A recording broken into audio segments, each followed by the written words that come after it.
How do we have any hair left watching this baseball team? I welcome in, guys. First of all, so the Yankees lose 7-3 to the Braves. Jazz Chisholm is walking on a ground ball. Yorby Vivas, a player who just got back up here, he can't slide. I know some people, and this is understandable. Some people watch the play and you didn't have every angle. Understandable, it's TV. Oh, maybe Rojas didn't give him the sign to slide. No, actually, he gave it to him twice. Hey, when you're halfway, slide. And when you get to the base at the last second, it doesn't look like you're sliding. Slide.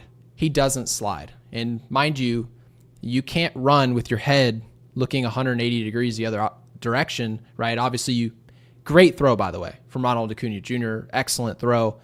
You're not going to be able to watch the play. You should be looking at one guy. There's 50,000 people at the stadium. There's one person you should have been looking at.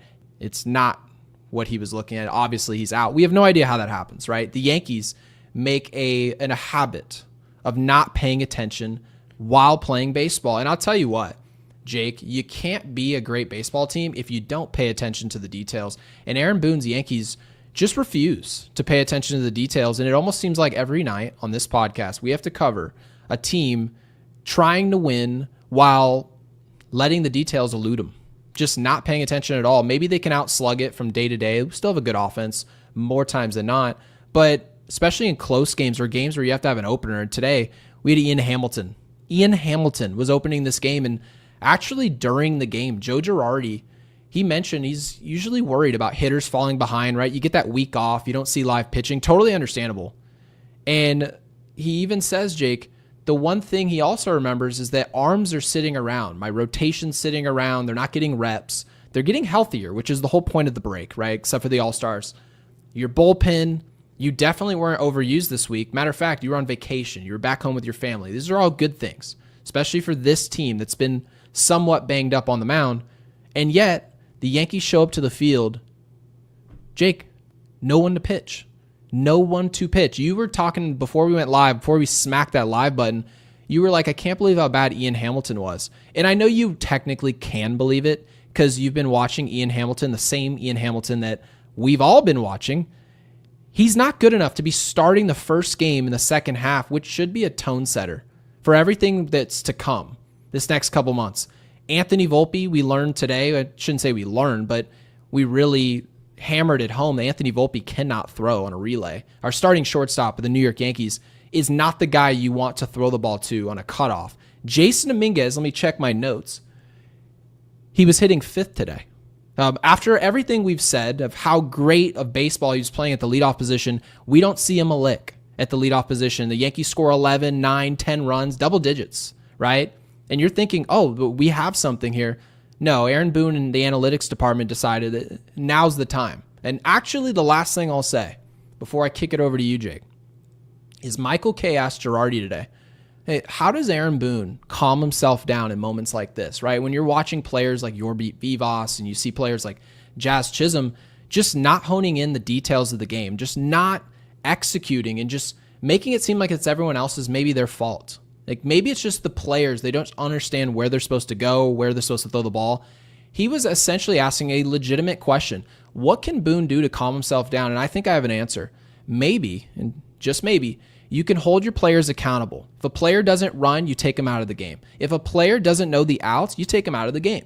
If a player who just got here, hardly any of us know his number on the back of his jersey, cannot manage to do the one job, the one task you have on the play, which is sliding to third base and be safe on a ball practically to the wall. It's Aaron Boone's fault. It is. And I'm tired of talking about why didn't this player do this and why didn't this coach do that. It is your leadership's fault.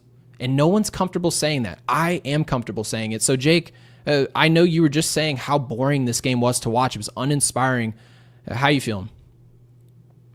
Man, yeah, I felt like I was slowly decaying in my couch just watching this. I mean, it was really frustrating because you know how these games go down. The Yankees, I mean, it's either they're going to get dominated or, you know, when it gets like this, they're going to make some comeback at the end and give you some hope and then take it all away. And it was incredibly frustrating. The Jazz walking, the B-Boss play. Boone did say that can't happen there, unacceptable, whatever. But then he also said, I wasn't going to bench him. Basically, he was saying he only benches guys when they don't run. It's not like he wasn't running, which I guess I understand what he's saying, because B-Boss did get off to a great start. For whatever reason, he slowed down. But it wasn't like a lack of, like, he didn't care. I just think he needs to be aware in that moment. Did he bench Jazz, by the way? I don't know. Did I miss that? Was Jazz pulled out of the game? I mean, Jazz... He wasn't. I know the answer to that question. He wasn't, but... Jazz straight up walked. But hear me out when I say this. The B-Boss play is one of the worst plays I've seen from the Yankees in years. Years. Okay? And I've seen some bad plays. This is the worst play that I've seen, and I'll tell you exactly which one. Aaron Hicks depressed mode. That's the best play in Yankees history. I don't know if people remember the play you're talking about. I know some people do. It's one of the funniest plays ever. It's so funny. I didn't get the ball. Like, what? You know, people who didn't see that or they don't remember, they're watching us do the whole, and they have no idea what we're talking about. They're like, wait, hold on a sec. A professional baseball player did, yes. He like put his head down in like shame. Like it was like Game of Thrones or something. Like, I don't even know. It really just dawned on me though. If you really think about what the Yankees are, I almost feel like every baseball team is its own pirate ship, like its own voyage, right? And you take off and you set sails. Could you imagine looking across the water and every single year you see the same boat and you're like, yeah, when they get to that part of the water, all hell breaks loose. They just don't know. The captain has no idea like what to tell people, how to fix it. He doesn't know. And at some point you do have to look at leadership and say, I think they need something else. And mind you, we've heard before, like Michael Kay and a lot of guys that obviously work at Yes Network, they won't call for the job. And I get it, right? They won't call for Aaron Boone's job. They think it's somewhat his fault for situations like this. Surely they would mention that. And they also think it's probably, it's the players as well. It is the players. The players, it's your B-Boss is running to third base in somehow, some way. I mean, this is Little League stuff. You run into third base, there's not a throw anywhere else, and you're not sliding. Is it your fault? Absolutely. But who allows you to make that type of mistake and see another day on the field right away? I texted you immediately. He needs to be benched right now. He should have been. Have you seen the play from Bobby Cox where there was a line drive out to Andrew Jones? And mind you, this is one of the greatest, if it wasn't for Willie Mays, one of the greatest center fielders to ever live in Andrew Jones. Line drive out to him, shows no effort whatsoever. The ball drops in front. He plays the hop, throws it in. Bobby Cox pulled him off the field at the time. He didn't wait to the end of the inning to chew him out. No, hey, go out to center field, take Andrew out of here. And Andrew's a borderline Hall of Famer. Get his behind off the field. Meanwhile, players on our roster, much worse players than Andrew Jones, by the way, much worse. It's a mistake, and we'll talk about it after the game. I don't really want to, but we're going to get out there, and we're just going to say, well, he's going to learn from this mistake. Which players on our roster have learned from anything? I genuinely think this is all an understanding that we have, is that players and human beings especially, we all make mistakes. But if you continue to make the same mistakes, just the same way as if you make a mistake and someone says, hey, I didn't like that you did that. I thought it was tacky. I thought it was in poor character, and you can apologize for those things. But what do people really think about you when you do the same thing poor every single time? Right? You do someone wrong over and over again. Eventually they think you're a bad person. Same thing goes here. If you watch a baseball team and you say, okay, they make a mistake, we can live with that, we'll move on. But then they make the same mistake a couple days later, what are you supposed to think about this roster? And that's sort of where we're getting at now, is that we're hopping on this podcast every single day. This Yankees Unloaded, we are live at the wee hours of the night, to make sure we do a show after every game. Doesn't matter what it looks like. Doesn't matter if we win 15-0 or we lose 15-0 in a bullpen game. It does not matter. And so people just, you want to see a progression, right? That's the bottom line. That's the bare minimum, is a progression. And unfortunately, the one thing I know for certain about Aaron Boone is he does not pull the most out of your roster. He simply doesn't. Whether you think Brian Cashman's brought good enough players to win the World Series, that's up to everyone else's opinion. I can't force anyone to think otherwise. But if you believe that this team's talented enough, wherever you think their ceiling is Aaron Boone going to reach that ceiling? Honestly, do you believe that? I personally, I'll speak for myself. Hell no. There's no progression anywhere except for wherever the hell we're going, which is what? The wild card? We look like a wild card team. Unfortunately, it's quite embarrassing. Yeah, I think I'm glad we touched on the B-Boss thing early on, because I definitely don't want to harp at that the whole time. He is young. It's a mistake, like you said. He starts making it more. He starts doing more things like that. Well, things will change. But, I want to shift gears here to Brian Cashman, because they find out Cam Schlittler can't go, right? Yeah. And Boone, whether I disagree or agree with his idea of I want to give Will Warren an extra day, and I don't want to move Stroman, whatever, right? That he made the decision. He knows the pitchers better than we do. I don't know how Will Warren was feeling today. Maybe he could have gone, maybe he couldn't have, right? But Brian Cashman, I think this is absolutely unacceptable. To be put in a position, because Boone, as much grief as I give Boone for starting Ian Hamilton, Brian Cashman did not do anything to give him anyone that could have been remotely considered to start this game. And so, as Michael Kay kept bringing up, as Joe Girardi kept bringing up, this game was over before it started. It really puts not just this game, it puts your entire series in a rough spot. You only ended up using 4 pitchers because, by the graces of God, JT Brubaker shoved tonight. He looks really good. I want to give him his props. 3 innings pitched, 4 strikeouts. He gave them 3 innings. They were talking. Did you hear Michael Kay when he said they might have to go with 7 pitchers today? Because of how bad Hamilton was when he came out. They were thinking about whether or not Weaver and Williams, and mind you, Luke Weaver is not Mariano Rivera. This isn't Betances Chapman. It's none of those things. But those are our Marianos. Given what else is in our bullpen, in comparison, those are our high leverage guys. Whether you love those options or not, and for the Yankees to show up in an opener day, and you have such little option that you're forced to go with your high leverage guys, we were very close to doing that today. Which, by the way, I heard a lot of talk about the Toronto series, of this series that's coming up.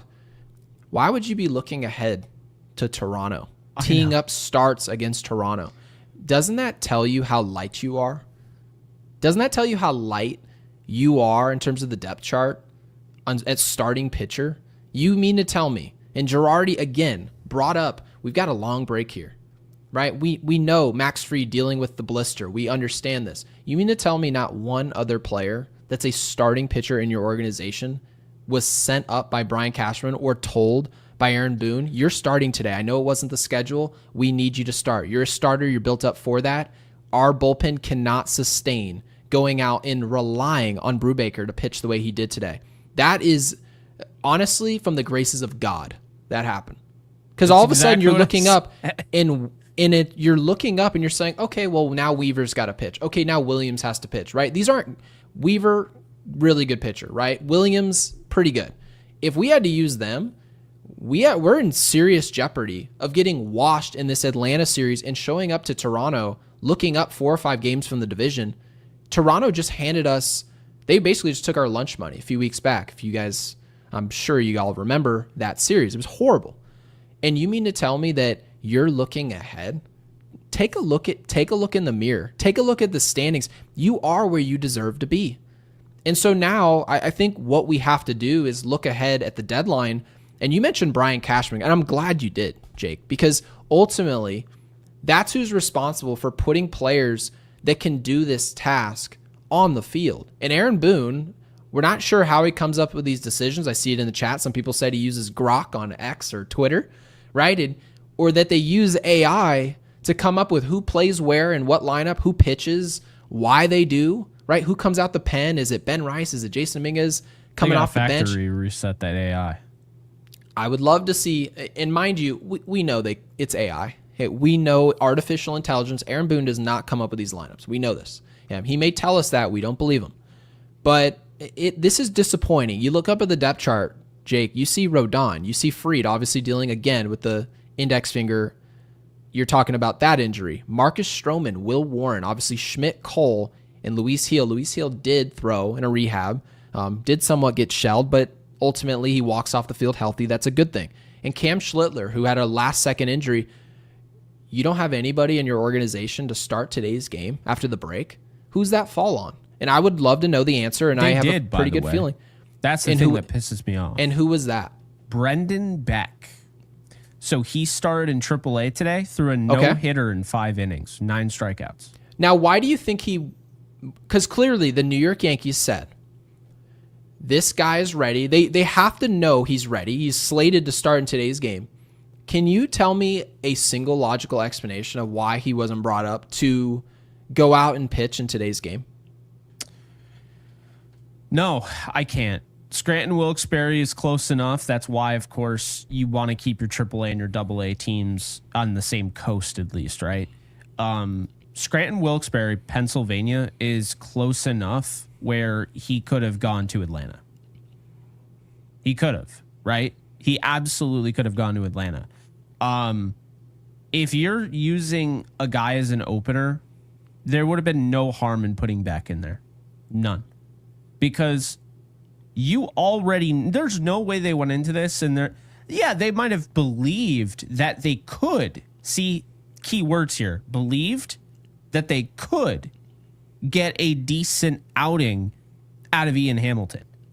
But if you think for a second, or maybe on their side, maybe they did, but if you think for a second that the expected Ian Hamilton performance was supposed to be optimal and he was supposed to have a good game, you're out of your gourd, because we all knew. I mean, I would have told everybody to just start, betting on all of the Braves, anytime home run props. As soon as I saw Ian Hamilton, go length. It was not going length. I was like, oh man, this inning could be forever. But I feel like, that was a really big misfire on Beck. And I know, and I want to make this very clear. I don't know the last time Cookie pitched, but Michael K brought Carlos Carrasco, or it might have been Joe Girardi. But yeah, this was just a total, as you say a lot, misfire. This is a total misfire by Brian Cashman. To bring up a guy who you just signed, right? Garcia, right? Rico Garcia. I had no idea he was here. When he got up to the mound, it was literally some Party City surprise. Hello. I didn't even think and I looked up at the screen. I said, I don't even know the shape of this guy. I have no idea. I usually can just look at the shape of a pitcher and be like, oh, that's that guy. That's him, right? You don't even need to see the name. Yes Network can save their time. I don't need a graphic. I know exactly who's who. I see the arm action, right? I can see their jog. We know who they are. When I saw him, I said, oh boy, who is that? And I had to wait and see who that was. I am a podcaster for the Yankees. Every single day, I have no idea who that guy is. Obviously, professional baseball player. Yeah, Jay says, thank you for the 2. Also a member here at Yankees Unloaded, so thank you, Jay, for doing so. Says the Yankees suck. Sorry, guys. Hope this helps. It definitely does. The $2 definitely makes Jake and I feel better. Well, we'll split the $2, of course. Yeah. I love this one. Christian Brown says what's crazier is this is a misfire with 5 days of planning that they had. Yeah. This is a calculated mistake. The Yankees, I know, Jake, you actually mentioned this last episode. You said do the Yankees, like, do they really think through how the future is going to look? Like, when they make a decision, are they thinking like a week ahead, or do they think a couple days ahead? Do they have logic or a plan? You mentioned a plan. Those are the word choices you had. Yeah. Did you watch the Yankees? First pitch came out the hand of Ian Hamilton. Did you think the Yankees had a plan? How about not even Ian Hamilton? I'll take you a step further back. Yeah, go ahead. Why is Stanton and Goldschmidt not in the lineup? They just had 4 days off. It wasn't enough. It goes to show you, and this is our confirmation. You're trying to use human logic, right? And I understand why you're trying to do that, because you're a human, right? Your name's Jake. Like, we've sort of understood this. You're a human being. And you're also saying this under the assumption that a human being is making this decision, right? That's what you're doing. I think what a lot of us are learning as we watch the Yankees, there is no human making the decisions. That's what you're learning. When you listen to Joe Girardi offer a human take in the booth, he says, I don't know if I would have done that. Oh, I agree with that. I like how we did this. He's offering you his human experience and what he would do. And I tell you what, if you watch the Yankees, there are certain decisions, probably 3 or 4 of them every single day, where we say, okay, I watched this happen. And then as it translates to tomorrow, right, the 5-day break, all these things, you mentioned Giancarlo Stanton. Giancarlo Stanton's biggest problem has been his health, right? Getting him a day, making sure he's fresh. And you watch this player have a week off. Michael Kay went on a whole tangent, and I agreed with him, by the way. Yeah. That Giancarlo Stanton is too valuable in October. You got to make sure he's revved up and he's got to play, but you still got to find him his days. He has a week off. And you're like, Giancarlo, come sit down with coach. Why? And mind you, it's not like this is Juan Soto in his prime, in his heyday. We know this is an Aaron Judge. We got it. But what's the logic to the decisions that you made today? There's not a human logic. And so when you're sitting up here getting upset at Boone, getting upset at whoever else that is pretending to be making human decisions, don't. Get mad that they're telling you they're making decisions. They are not making any, Jake. They are looking around at their analytics department that they claim to really trust, and they're letting them make choices, and they are pretending to choose. It's honestly insane that we're covering a baseball team that uses computers and analytics to solely make decisions. Jason Dominguez was going to hit 5th today. Why'd you guys choose that? There's no human that told you that. Is anyone in our comment section, has any single person in our comments, be honest, ever told us? I would like to see Jason Dominguez in some type of run producer situation at 5th, right? He's got legs. He's one of the fastest players on our team. I think the best spot is 5th. No one has said that. Not one person. I read our chat every day. Nobody. Not after our show's done being live. Nobody. Oh man, when I saw Steve-O, I saw that lineup. But says Beck's not on the 40. Yeah, go ahead. I wanted to hit on this because it doesn't matter. Rico Garcia's on the 40. They just put him on there today. The point being is they put the wrong guy on the 40. Garcia shouldn't have even been on the mound today. It should have been Beck should have started, and for whatever reason he didn't. Whether, is it manipulation? I don't know. But is this true, by the way? Did you hear this? I just wanted to confirm. I am always reading what is in our comment section. Did you hear Michael Kay mention about, because obviously you and I watched the start. Okay. Yeah. Rico Garcia was DFA'd, so the promised one is right. Yep. He's DFA'd? Yeah, because, they didn't have a choice. So they were like, oh yeah, thanks for the 53 pitch count. We're going to go get Alan Winans, who also got shelled his last time when he was here. So that's how bad this is. Yeah, well, this is where you start to look at, how some things during the during the trade deadline they get called needs, but you're like, is it really a need or is it more of a luxury, right? No. Bullpen is they need bullpen more than I've ever seen the Yankees need bullpen in the middle of a season. It is, like I said, I don't like this bullpen. I've been honest. Luke Weaver, I think he can get back to himself, but it's also worth mentioning that he hasn't had a great career. And Devin Williams, as I've said, as weird as it sounds, especially when you listen to us at the beginning of the year, Devin Williams is the only arm I trust in our bullpen. The only one.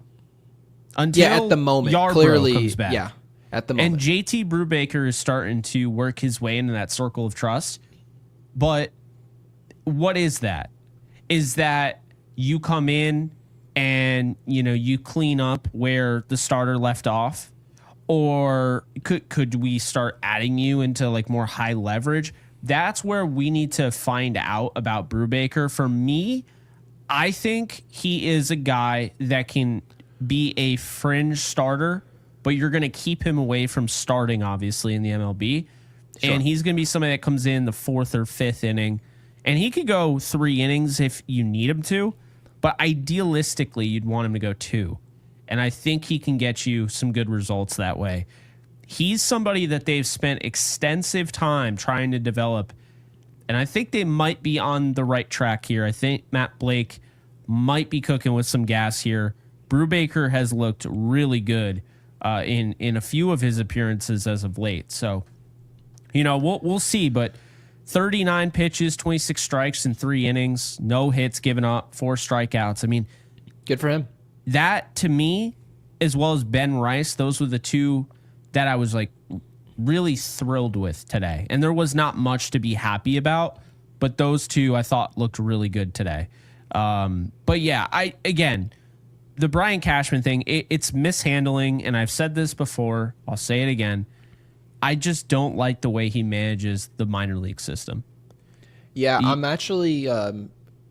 how do you feel? Because at this point, we're 3 games back, right? We've got Toronto. They're going to be staring down the barrel. We're trying essentially to tread water here, right? People called it a punt lineup, right? Or a punt team that showed up to the field today, right? They didn't like the deployment. Right? I think that's what we can all sort of, Alex obviously laughing at our whole circle of trust. Great reference there, Alex. That is fantastic. I'm not surprised.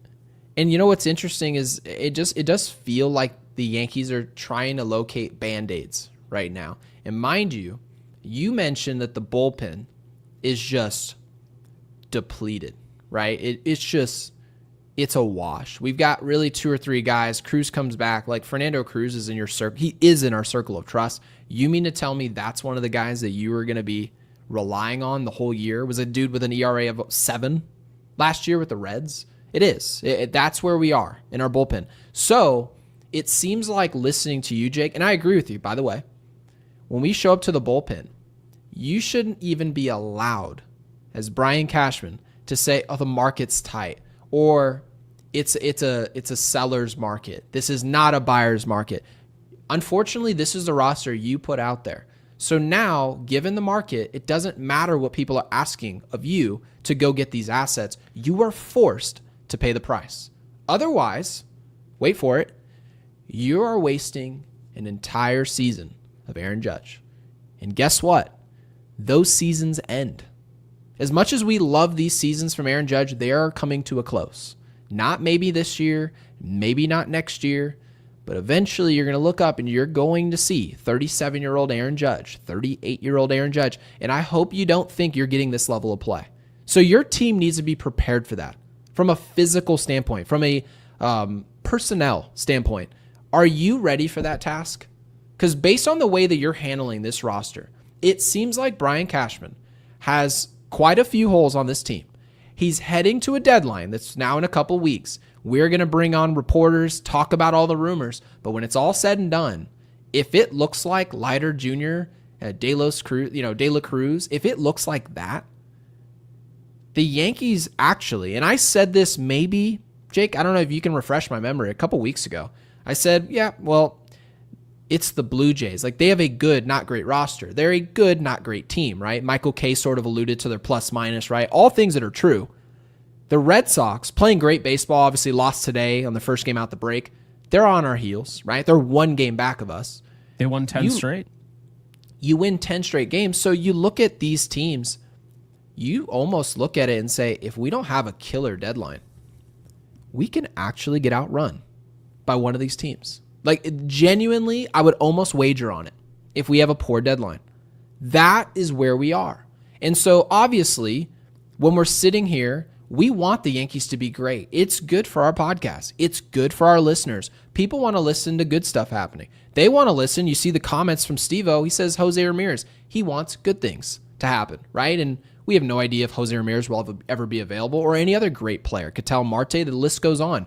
The point being is that if you look up and Girardi or Boone doesn't have an option to throw a single starter in the first game out of the break, Brian Cashman has failed at his job.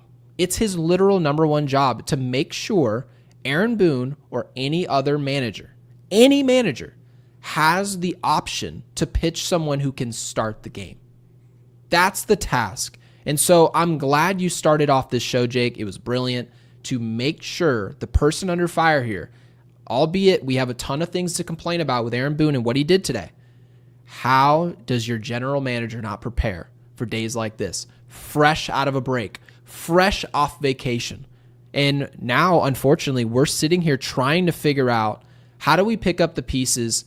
What is this going to look like? Are we going to show up in worse shape than when we started the break on, heading into Toronto or heading into that Toronto series? I would hate for that to be the case, because you'd think the Braves were hunting for a playoff spot the way that they looked against us today. Yeah, it doesn't help, of course. Michael K brought up when you're 3 through 5, they go 1 for 12 with, 8 strikeouts, 7 strikeouts. So, yeah, not ideal. Really, just today just left a bad taste in my mouth with Dominguez not leading off. They won 2 straight when he was leading off. He looked like he was absolutely ascending into a star, and he had 3 strikeouts today. And don't get me wrong, he worked counts and stuff and, obviously put together some better at-bats than some others. But, yeah, I think, A-Rod's mentioned it before. We bring it up all the time. I mean, I think when you don't know who is hitting in front of you, hitting behind you, and you're kind of all over the order, I do think it throws you off. And so it was frustrating today to see Dominguez hitting 5th when, yeah, I think he is a no-brainer leadoff hitter. I want to give Grisham credit. I feel like even though I wasn't a fan of him leading off today, I mean, he had 2 walks, he had a hit, he got on base 3 times. That's all you can ask for out of your leadoff hitter. It's overall been producing. Yeah, but I don't understand. Like, were they punting when they knew, okay, yeah, so Schlittler's not going to be able to go. We're going up against Spencer Strider. Like, are they like, you know what? Forget Stanton, forget Goldschmidt. We'll move on to the next one. I mean, I know you say it all the time. It's more generated AI, whatever. But no, I hear you, though, because obviously Michael K said if things go the way they should, we should lose. Yes. Yeah. Michael K mentioned on the broadcast, he said, clearly, when you've got Spencer Strider throwing for the other team, you've got a pitcher who's scratched. You don't have an option. Ian Hamilton is starting this game. He's an opener. Your bullpen's banged up. The Yankees should lose that game. That's what Michael K said. It's exactly what he said. So you mentioned, did the Yankees look up and say, all right, let's get some of our veterans off their feet, give them another day, because this is not a win. It's just not. Maybe. But the interesting part about it is, what about the young players? Why weren't some of those young players put in a better position, in the position that you've been putting them in 2 weeks prior to the break, right? The Jason Dominguez thing, if you're going to punt a game and think that, okay, Strider's on the mound, we don't really have a chance here, why don't you do everything else correctly, right? So that was my thing. Devo here says the Yankees shortstop is like the Cowboys quarterback or Lakers point guard. It's a global glamour position. We can't have someone batting 214 in that slot, full stop. So Alex Rodriguez actually went on the Michael K show, and he mentioned that Anthony Volpe is a contact hitter. The gist of it here, I'm paraphrasing. He's a contact hitter trying to hit for power. He said that if he tries to hit 30 home runs, he's going to hit 160, most likely. Essentially saying that the more he tries to hit for power, the more holes there are in his contact game. And technically that is true. But at the same time, I would honestly say, when did anyone think Anthony Volpe was a contact hitter either? Jake, when in his career, and we've watched 3 seasons of Anthony Volpe at the big league level. We've watched all of it, every pitch, right? Especially on this podcast, since it existed last year, we've watched everything Anthony Volpe's done. And he's gone from, I hit 20 home runs my rookie year, right? I hit 200. I'm also flattening my swing. I'm going to be a contact hitter this year and steal bases. We watched both versions of Anthony Volpe. And you know what, Jake? Neither player was good. Neither. He played good defense. But to this chat's point, and thank you for being a member at Yankees Unloaded, there has never, ever been an iteration of Anthony Volpe that I've ever thought was good enough to start for the Yankees long term. Of Anthony Volpe, never. It's never happened. So this is completely true. If you're going to be the shortstop of the Yankees, you need to be a great player. Has anybody the last 16 months said that Anthony Volpe kid is a great player? No. So the Yankees need to continue their search. However, soon enough, that can happen. Oh, yeah. Thank you, Christian. I actually forgot about that quote. Jake, do you want to go ahead and read that? Yeah. So Boone thinks he's effing elite. So this comes from the Michael Kay show. He was explaining how Meredith Marakovits, was it his rookie year or last year? Yes. In an interview, like she asked something about Volpe and his struggles, and Boone, after they they cut the camera or whatever, he said, he's effing elite. And I mean, I'll never understand the whole Boone obsession with defending Volpe, because he doesn't defend anyone else on that level at all. I don't know if there's like a long lost connection there where maybe they're related. I don't know. But it's wild. He goes on podcasts. They ask him, yeah, so have you thought about benching Anthony Volpe or whatever? It's like, obviously, if he's not thinking about benching Anthony Volpe, he doesn't have to say, yeah, I have. Yup, 100%. He also doesn't have to throw Anthony Volpe under the bus. But like the idea that like every time somebody asks Boone a question, doesn't like yell at him or anything, just asks him a question, and he always has like this, like, I'm gonna tear your head off type of response. It's weird to me. I mean, this is not a good baseball player. He's not a good fielder. He's not a good thrower of the baseball. We'll get into that. But the worst cutoff, the relay throw that he had today. Oh, you didn't love third. that. Yeah, No. You didn't love that throw. No, see, I'll see that when Puka Nacua is scoring touchdowns for the LA Rams and is spiking the ball in the end zone. I don't want that out of my shortstop, who can't even make it from literally shortstop to third base on a relay throw. I don't know how that's acceptable. Technically, our second baseman. So if there's they call it a double cut, and I think most people know this, but there's a ball out to the wall. Your shortstop and your second baseman are going to go take off running. And they know, okay, the play's at third, the play's at second. We're going to line up to that base. And when the ball's thrown to us, based on the trajectory of the throw or whoever's got the strongest arm, one of those players is going to say, I got the ball, which is essentially your way of saying, get out the way, I'm going to catch the ball, and I'm going to throw to the base. Anthony Volpe is our preference to not catch the ball and throw the ball. From a cutoff, what shortstop do you know of in Major League Baseball? That was Jeter's bread and butter, by the way, which is why I think he's honestly an underrated defensive shortstop. Yeah, because you have the arm. Yes. You need to have the arm is unless, of course, right? Like Ozzie Smith didn't have the best arm. That is true, right? It's on tape, it's on film. You can go watch that. But you know what Ozzie Smith had? Ozzie Smith has the glove. Yes. He has the range. He has the Remember when Aaron Boone is saying, yeah, Volpe should have charged that ball. You think Ozzie Smith is struggling when to charge or when not? Now, mind you, we're not spending any time here saying that Volpe's got to be Ozzie Smith. The point is if you have a weakness, you can disguise said weakness with another strength. What strength is there for Anthony Volpe to cover up his arm?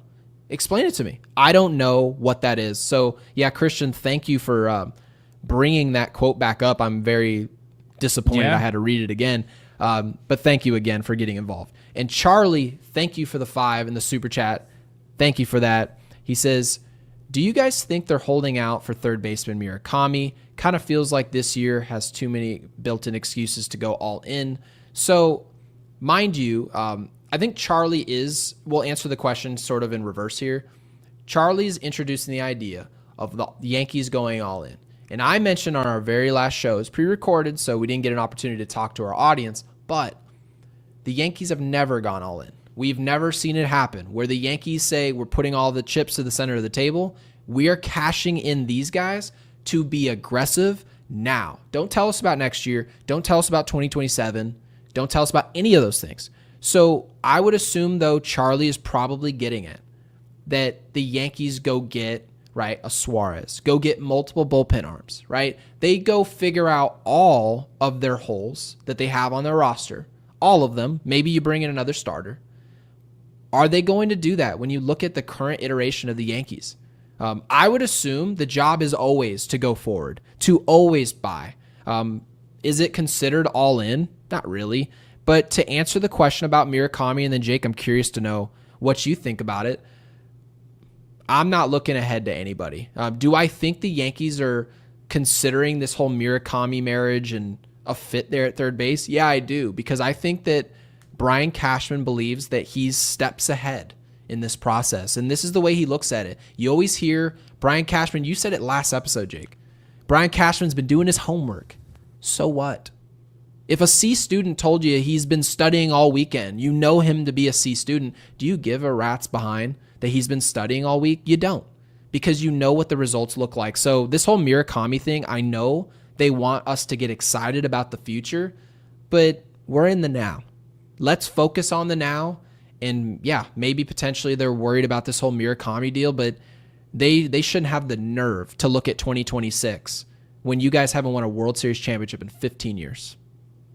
Yeah, I appreciate Charlie bringing this up, because I actually did in one of our episodes a little bit back. I did a whole breakdown on this, and I was like, maybe they're going in this direction. Can I be honest? I don't care. I do not care, because I like Murakami, but here's my thing. I don't care about 2026. I actually am. I really don't. I hear it all the time, like, oh, well, Kyle Tucker and this and that. It's like, okay, well, it's July. We're going to be covering this team a long time, okay? I don't care about 2026 right now. I just don't. I care about the here and now. This is good. I mean, keep in mind, I have experience covering teams. I covered the New York Jets for a year. That was the year of Zach Wilson, when I told literally any Jets fans in here will know. I told every Jets fan I could, the Jets absolutely cannot afford to play Zach Wilson in preseason. You cannot. He's your starter. If he goes down because you want to get more reps, you can have those reps during the regular season. It's stupid. So what happens? He ends up getting the knee injury. And then they start off well. And then Zach Wilson, we all know what happens. So the point being is I like to see things through the end. And if I can do that in a brutal, dragging NFL season, whether it was covering the Jets or the 4-12 Rams, I'm not talking about the ones with Sean McVay. I'm talking about with Jeff Fisher. If I could do that, then I can get through the Yankees not being the best team in the league. And really my thing is, I just want to see them show some sense of urgency. I don't need Suarez. I've said this. I don't need Suarez.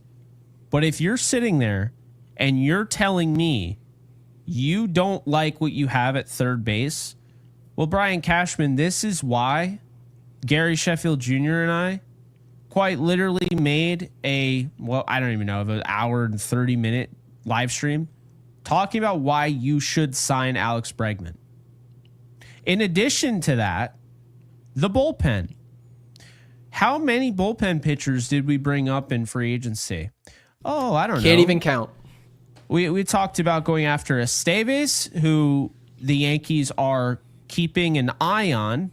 So, translation, they could end up trading for him. He's not having a great year, by the way. But they could end up trading for him, giving up prospects for a guy they could have just signed. One. It's the premise, by the way, of attempting to solve what you now call your problems. Tommy Kahnle. I have a problem at third base.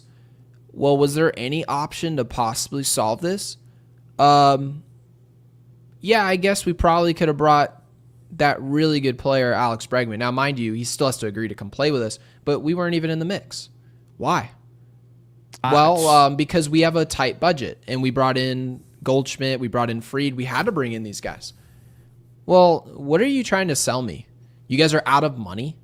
You can't solve something that you would maybe even admit is a clear option, right? That's the point of free agency. You don't have to send any prospects for free agents. People call it buying talent. You're investing in talent, right? Just like you draft, right? You draft players, and technically they cost a certain amount of money. Oh, are you counting? I was like, how long can I hold this?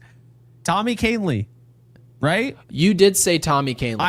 I kept saying, bring back Tommy Kahnle. Oh, what do you know? He's over with the Detroit Tigers with a manager that knows what it takes to win because he beat the said manager for the Yankees to go to the World Series and, of course, win. You love number that 3, fit. my favorite, right? Hoffman. Jeff Hoffman. Okay? Oh, we saw Jeff Hoffman. Hey, look at what team he's on. The first place Toronto Blue Jays. These guys were there for the taking. I said all 3 the Yankees should go after. But you know what's funny? This is actually really funny.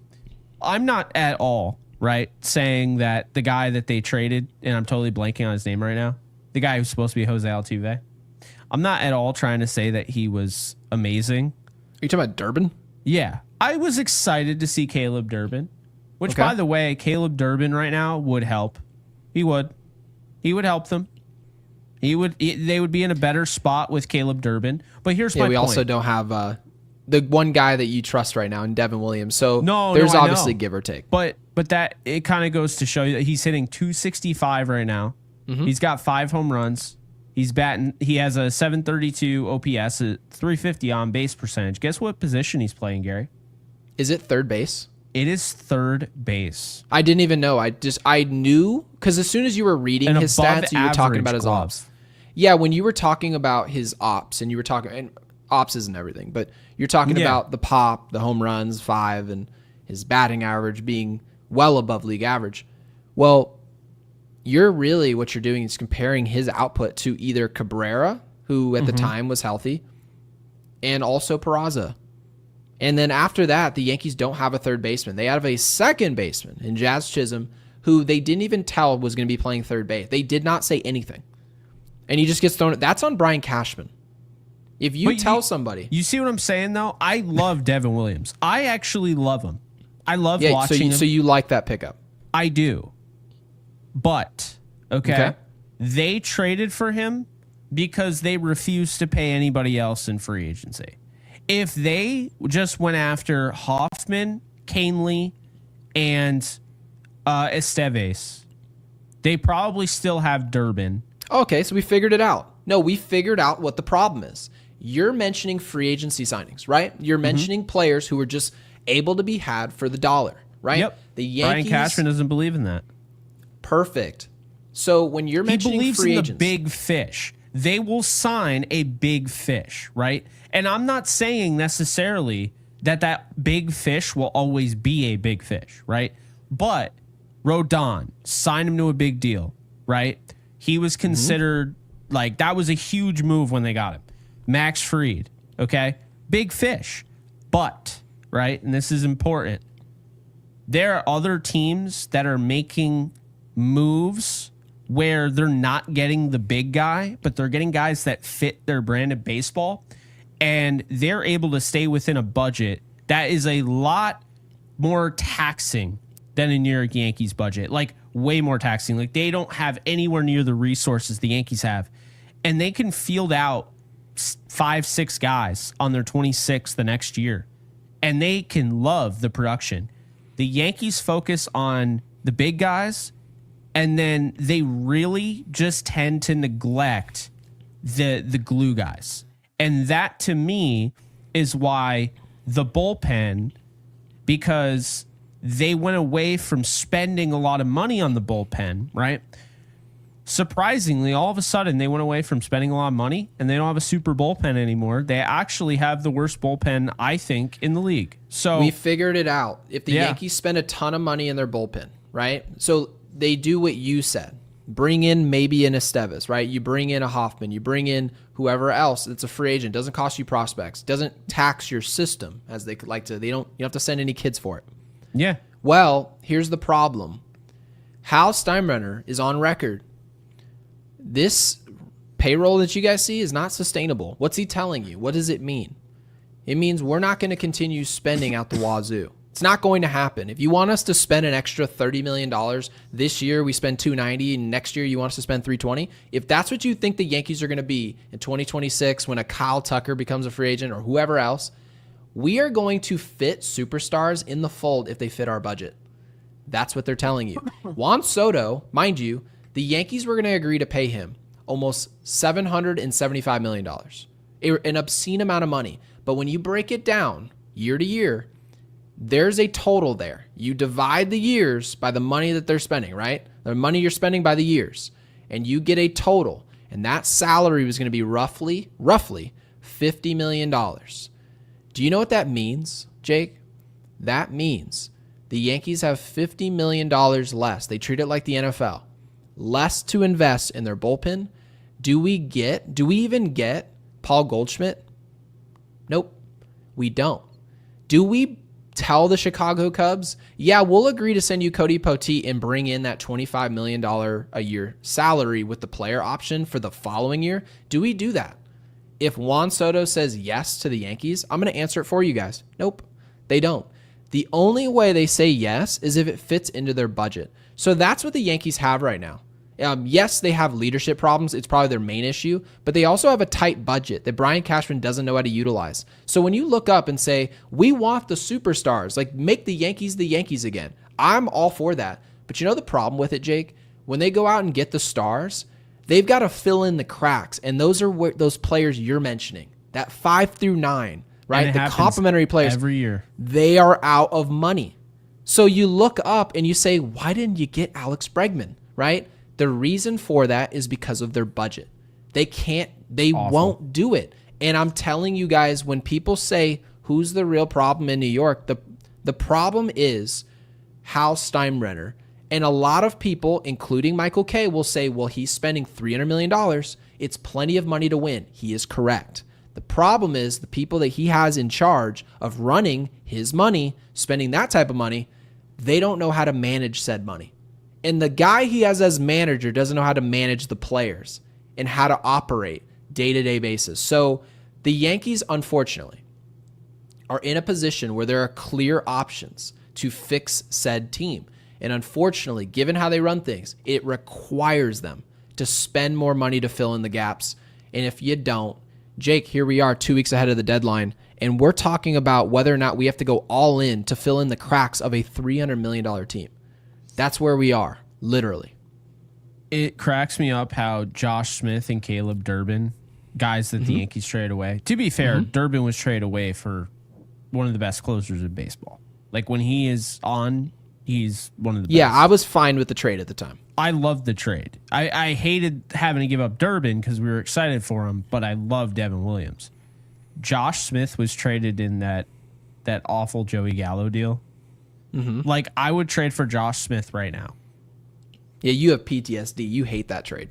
And mind you, the reason you hate the trade, to be fair, is not really because of the players we lost. It's who we were getting, right? You hated who we were. Stand Joey Gallo. Yeah, you didn't like who was coming inbound. Like, that's why, like, when people bring up Suarez and they try to compare the two. Like they're like, oh, it's like going for another home run or nothing guy. Look, I understand, Suarez, I don't love his on base percentage, although it's back to 320. I was just about to ask you where it was at. That's actually, I think, the number that we said is serviceable. Like yeah, I mean, take typically speaking, I'd like 330. But, I mean, you're talking about a guy who is definitely having a great year. Like, this isn't Joey Gallo. When the Yankees traded for Joey Gallo, he was hitting like 210, 220, Suarez is hitting 251. He had 256 last year. He has an 889 OPS, and he's got 31 bombs. He had 30 all of last year, okay? So he's having a great year. But here's the deal, though, okay? When we're talking about the Yankees, bullpen. I am okay with them addressing third base with a stopgap. Totally fine with it. Because what would that name look like? An IKF? Just someone to fill in? IKF, I mean, my issue is I really, the more I keep reading and everything, it feels like Cabrian Hayes is real. Like that's a real guy that they're targeting. Do you think they're going to take money off of that trade? Because if the Yankees are bringing money inbound after saying no to taking on money in the offseason, why would you trade for a player that's considered somewhat of a project? Great defensive player, by the way. Great. Yeah. Well, that's what the Pirates are going to say. Why it. do we have to eat money for the best defensive third baseman of the last 5 years? Right. I just can't understand to be it. fair, like they have every right to say that. It was interesting. I forget who said it. I bring him up a lot. Big fan of what he does. I'm just blanking on his name right now. One of the better Yankee reporters out there.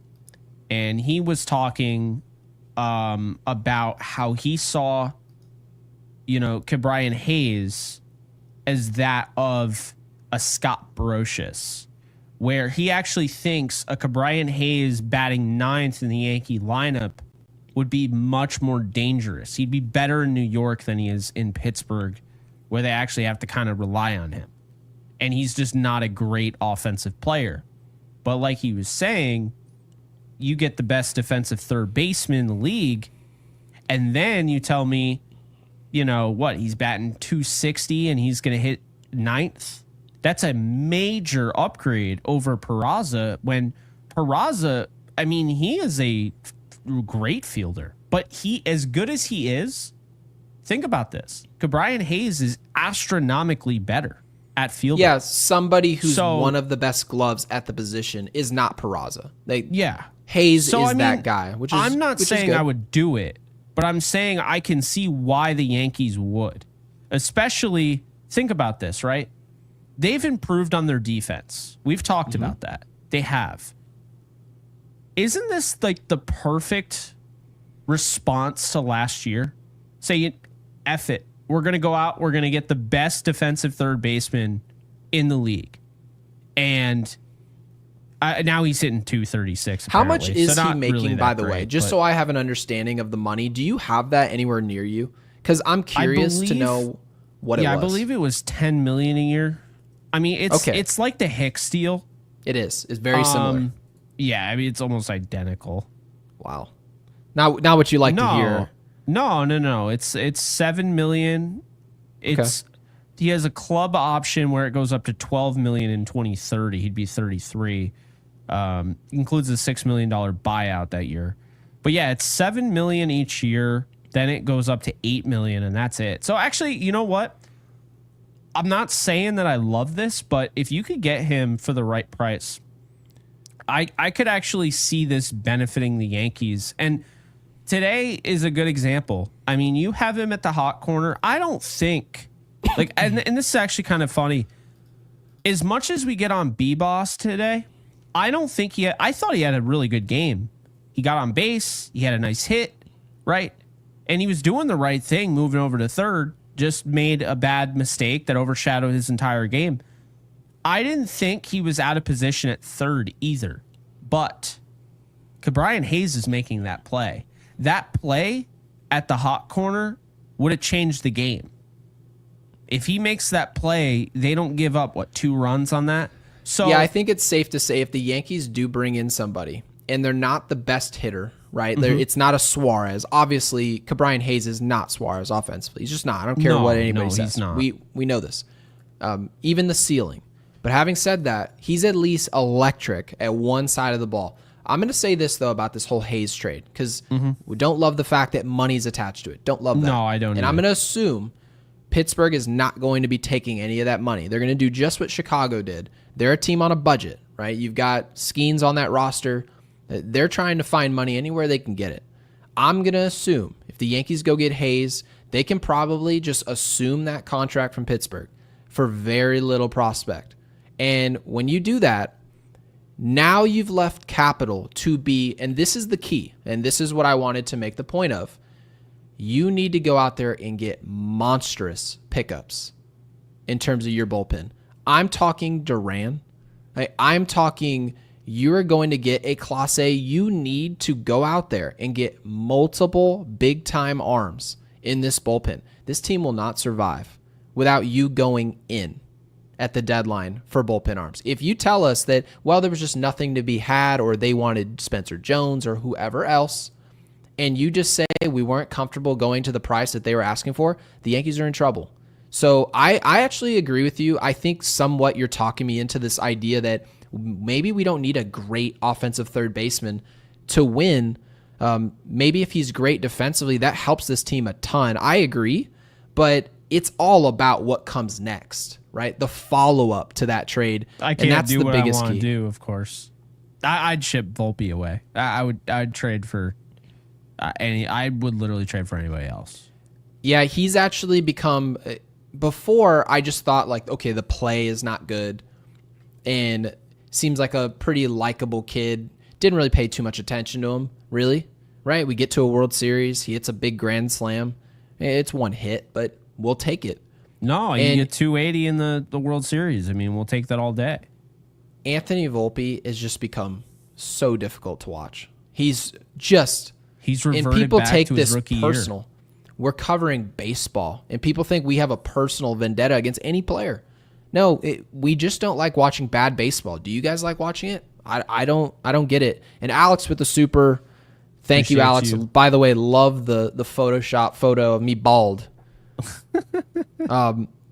Yankee Fangirl for Life also real quick here says, do you think anyone will want Volpe? Yeah, I do, guys. I think that I bet you 20 teams in Major League Baseball at least are saying we think we can fix his mechanics because they are god-awful. If the Yes broadcast can say he's lunging, he's stepping in the bucket, his hips are gone, all things you guys have heard, you think these other teams in Major League Baseball with different coaches, different staffs, everything, they don't think they can fix someone who Volpe is talented. I promise you they believe they can fix him. And Alex with the 5 says today's game landed a clean uppercut to Gary's hair today. A little dazed, but he's still in the fight for now. Cornerman Cash has work to do.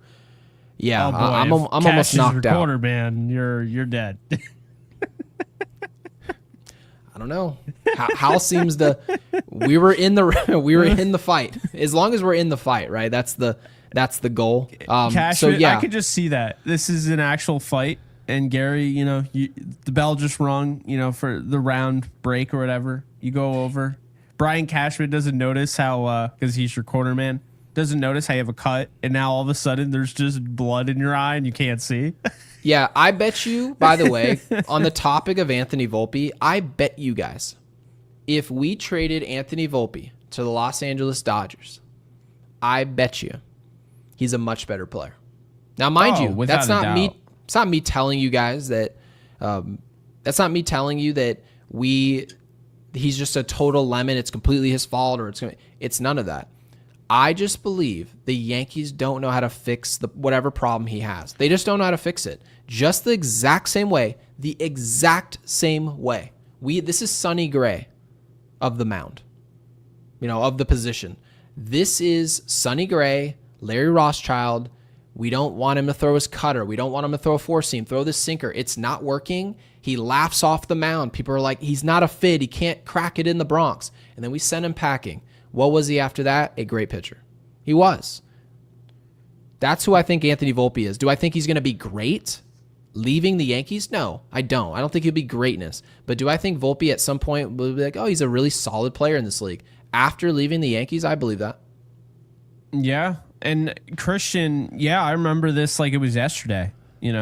Christian commented, kind of like it was a good moment for the organization. Like you could see, I mean, I didn't agree with getting rid of DJ, but it felt like kind of turning the chapter, This would be in the Hall of Fame of comments, by the way. I was This is just a gonna very say good that. one. Yeah. It really is. It's frustrating. I don't even know if I made my point or got it across enough to how freaking.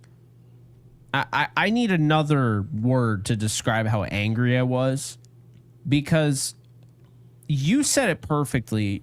It is the second half of the year. This is last licks. It goes on for a bit, but it's still last licks. This is it. And, to watch, like, with the Phillies, right? Kyle Schwarber is coming off a home run in the home run derby to win the NL, the All-Star game.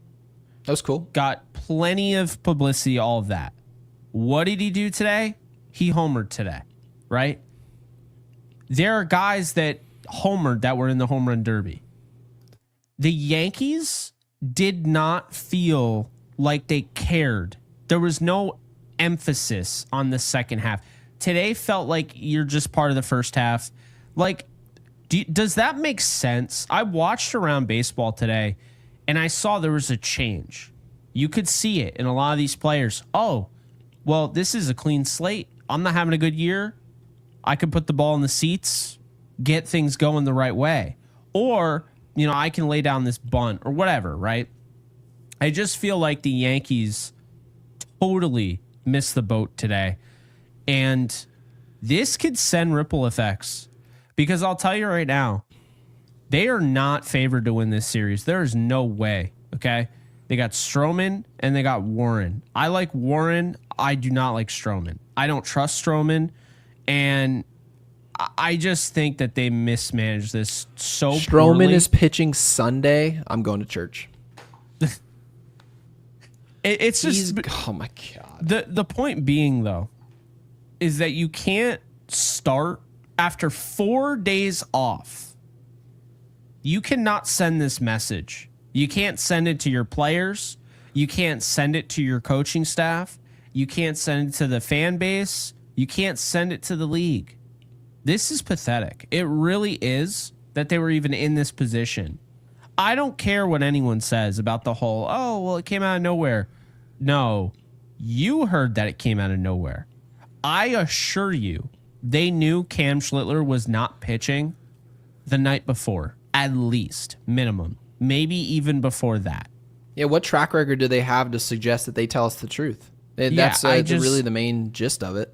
I'm just, I was pretty fed up. But yeah, I think the deadline, they don't need to go after the big fish at third. Get a guy that can play good defense. Really what you're trying to do is have a net positive. You want to at least tie, right? Defensively with Peraza. You don't want to necessarily go down defensively. Yes, and I agree. then you want to just upgrade that offense, which is not hard to do. I'll say this, and I might get hate for it, but I know I'm right. Ready for this? I'm ready. If the Yankees if they traded away Anthony Volpe for IKF and got Cabrian Hayes, Okay. and Anthony Volpe was starting at short and Cabrian Hayes was at third and Jazz was at second, I think the Yankees might win the World Series.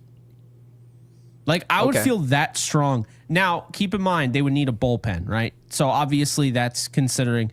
But I actually think IKF and Cabrian Hayes, even though they don't have the best OPS in the world, I actually think they'd be such a net positive, because that is how bad Volpe has been. That's how bad Peraza has been offensively, that I think the Yankees would be a lot better. I'm not kidding you. Anthony Volpe has 6 hits in the month of July. 6.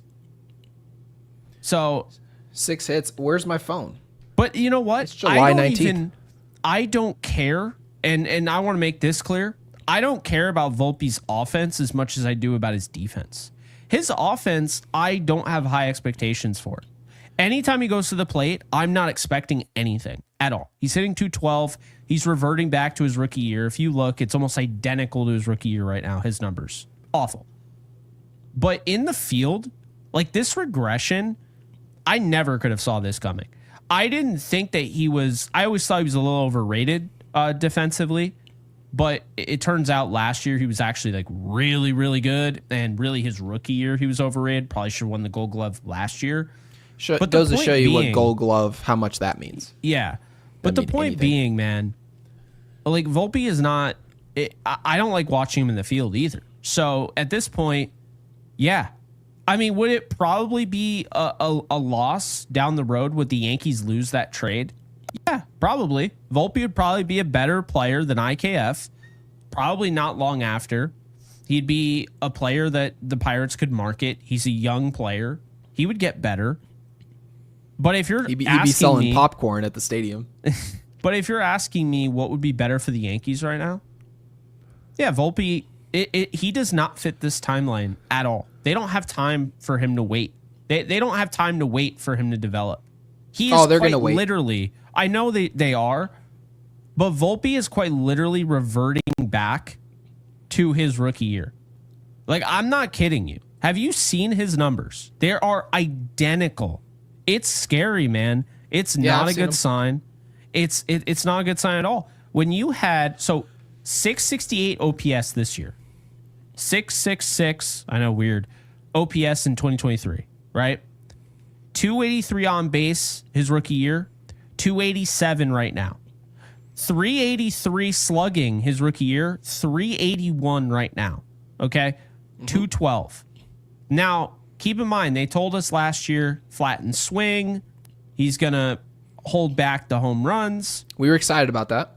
Okay, well, he literally slugged 364 last year, and he's slugging 381. So he's barely slugging more than last year. But last year, I got the flat swing. I got the 243. I got something that I could feel okay about. What am I getting this year? This is not a good baseball player. So that's really my take. Alex just compared him to Jared Goff, and now I kind of can't unsee it. But that's really my take. I think, not saying that they're going to do it, but I think IKF and Brian Hayes, it's kind of like an exercise to remind you, yeah, if we're talking about this team being win now and all in and going after it, Anthony Volpe, when you really think about it, does not fit this team in the slightest. He doesn't not fit the a now player. Or the future. It's a pretty interesting player there. And I mean, he could fit the future. Who knows? He could figure it out. But the point being is right now, he doesn't make a lick of sense at shortstop. I don't like the now of Anthony Volpe. Nobody does. But I think there's this like premise. And by the way, nobody has to agree with me. I don't see anything in the future. And the reason I don't see anything in the future for the Yankees and Anthony Volpe, and I told you guys just a second ago, if he was on another team, I'd feel differently. But we're the ones driving this vehicle, right? You can get a Lamborghini all you want.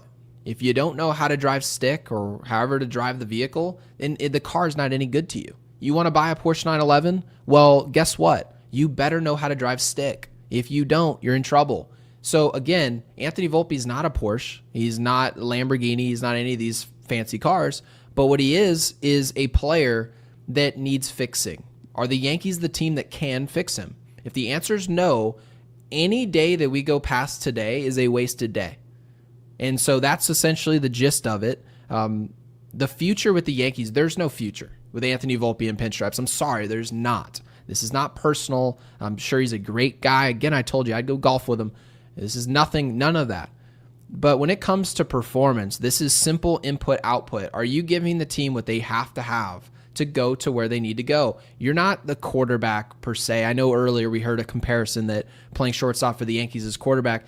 At every position, you need to have a good player that's not considered a hole to win the World Series. You can't just have a hole at third base and a hole at shortstop and expect to win the World Series or even have a chance to do so. So that's where I'm at. Matthew Jacobs with the 10th. Thank you, Matthew, for supporting Yankees Unloaded. Greatly appreciate it. And guys, make sure before I read this, make sure you guys subscribe and like this video. Subscribing enters you in. When we get to 10,000 subscribers, we are giving away a Yankees jersey of your choice. It's going to be high quality. We're very excited to give it away. And of course, Jake and I are very excited to get to 10,000 subscribers because growth is always a good thing. And so Matthew says, I would be shocked if we actually added enough to make the fan base believe we can win it all while being enough to cover up the organizational flaws. Front office and Boone, it just feels worse than recent years. So I would assume Matthew's getting at that it feels like we have more holes than we've ever had, right? You have some volatility health-wise in the starting rotation. I actually somewhat like the future of our rotation later on in the year. I actually like that group. But I also will say this. I like our offense. I was just going to tell you, Jake, if the Yankees traded for Hayes, right? He's very clearly a project offensively. He's a glove. He's going to be electric at the hot corner. And Anthony Volpe defensively has been a downgrade. I'd probably agree with you. I would love to get rid of him. But they're going to keep him, at least for the remainder of the year till arbitration. But having said that, if we could just bring in Hayes, multiple big-time bullpen arms, and stop changing the lineup, I believe the Yankees would be eons better. An unrecognizable unit. Unrecognizable. Just by bringing in a player at third base who knows what he's doing every single day. There's no get out of the lineup, come out the lineup, you're going back in, you're going to have a day off. None of those things. Jason Dominguez is my leadoff hitter. Anthony Volpe's hitting 8th or 9th. He never moves, ever. Keep them down, buried at the bottom of the lineup. If you allowed each and every player to know what they're doing each and every day, and you made those couple trades in your bullpen and at third base, I believe the Yankees are easily like running away with the American League East. But knowing the Yankees and who's running the ship, we're probably going to get a different lineup tomorrow. We see Paul Goldschmidt. We see Giancarlo Stanton. We see Jason Dominguez probably out of the 5 spot somewhere else, probably hitting 6th. I promise you guys, things just have to start making more sense around here, and there's no real reason for us to think it will. So that's the disappointing part. Jake, do you have anything to add on to that or to change with it? Because I think most people think this roster just sucks because of how they're playing. I think they're poorly utilized, and obviously they're short in the bullpen. I really just think we're a couple bullpen pieces away, a third baseman, and just stop moving the lineup. That's it. I could not agree more. I mean, all right, let's think about this. If they get Hayes, they probably get Bednar with him, okay? Probably. So Bednar would be great. We've talked about Yes. that. Let's say they add Jake Bird or they add somebody like that. Yeah, flamethrower. They've just changed the game because now you got your starting pitchers, but your bullpen, because thinking, your starters, you'll have 5 or 6 of them. One will be in the bullpen. You Yes. can only carry 13 pitchers, right? So theoretically, you'll have 7, 8 guys in the bullpen, depending on how things work out. Okay. So, right. Yeah, 8. That's what it would be. So you got Yarbrough. You got Bednar. Heel's coming back. Obviously, we hate to say that that's a pickup at the deadline, but he's on rehab assignment. He will be back on the field very quickly here. The point being is Heel, Warren, Schlittler, that's 3 right there. Like Rodon. the slash. No. I mean in the bullpen. So, okay, I see what you're saying. Yep. Yeah, so one of those guys is going to be in the bullpen with Yarbrough. Correct. So Yarbrough, one of those guys, Bednar, we'll say Jake Bird for now. No guarantees there. Then you got Cruz. That's 5. So you just need 3 more. Well, guess what? Devin Williams, right?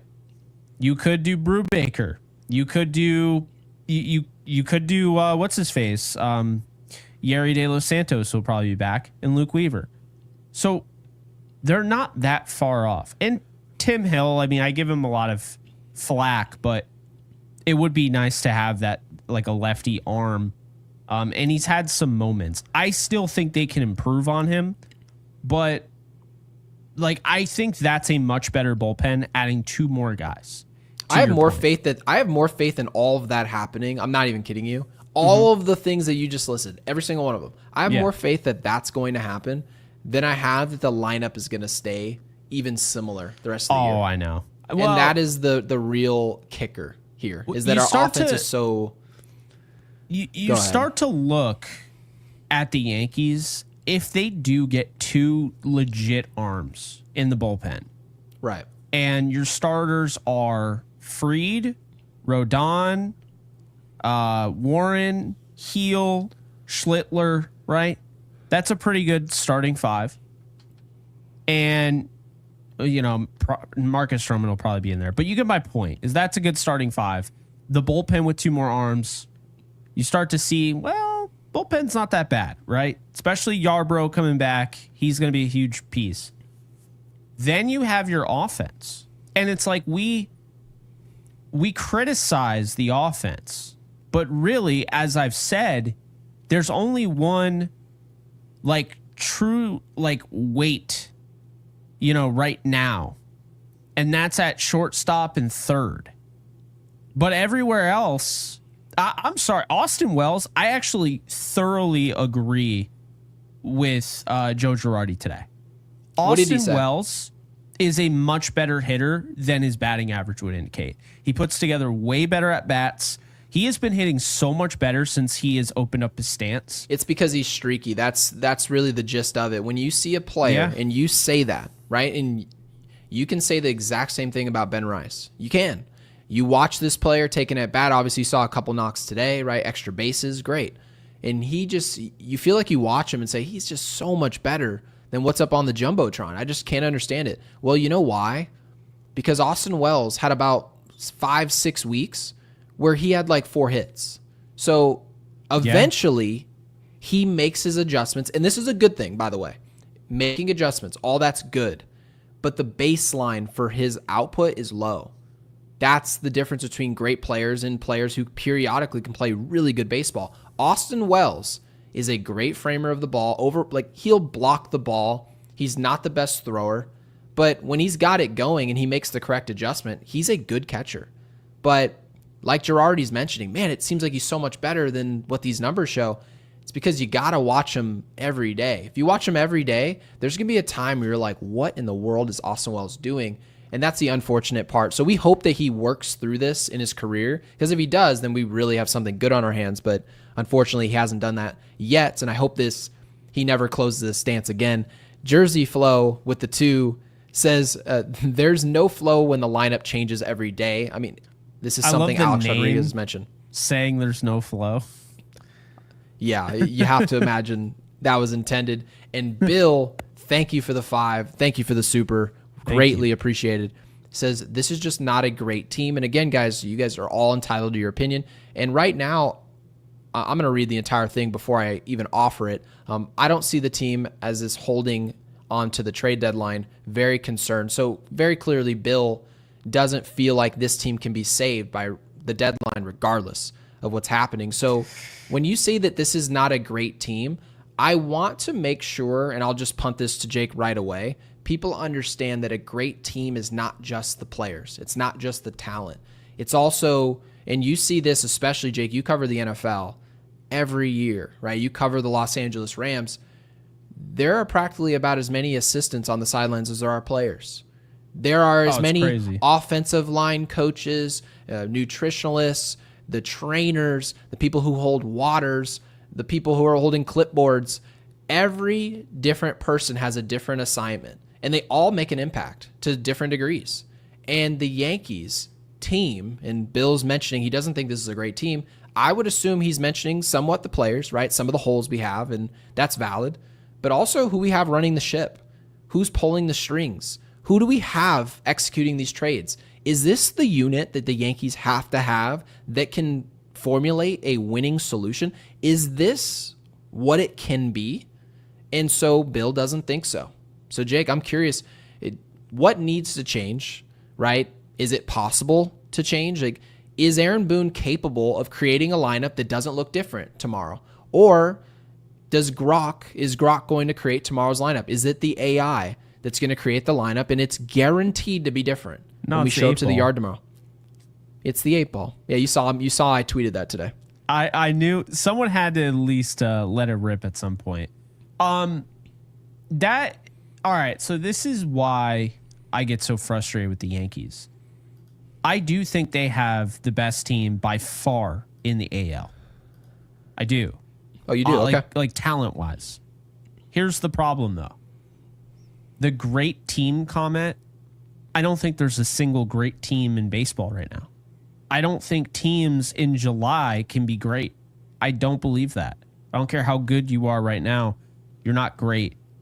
Great teams, to your point, are teams that are able to play with one another.